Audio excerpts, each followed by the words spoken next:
ఇక రెండోది అధ్యక్ష, ఇంకా 6 గ్యారంటీల అమలు విషయంలో కూడా చాలామంది విపక్ష నాయకులు కూడా మాట్లాడుతూ ఉన్నారు.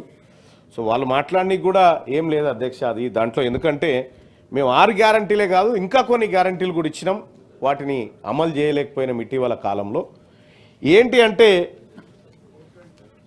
ప్రధాన ప్రతిపక్ష నాయకుడు అసెంబ్లీ గారిని సభకు తీసుకొస్తామన్నాం, తీసుకురాలేకపోయినాం, అదొక గ్యారంటీ ఫెయిల్ అయిపోయింది మాది.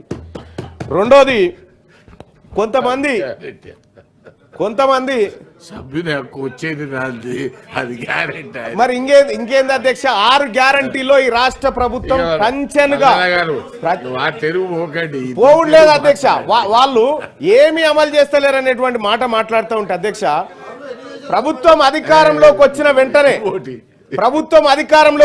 వెంటనే 2 రోజుల్లో మహిళలకు ఉచిత బస్సు ప్రయాణాన్ని కల్పించిన ప్రభుత్వం కాంగ్రెస్ పార్టీ ప్రజాప్రభుత్వం అధ్యక్ష.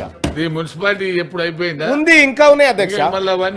ఇందులో కొన్ని వీళ్ళతో ఉంది ముచ్చట, వీళ్ళతో ముచ్చట ఉంది.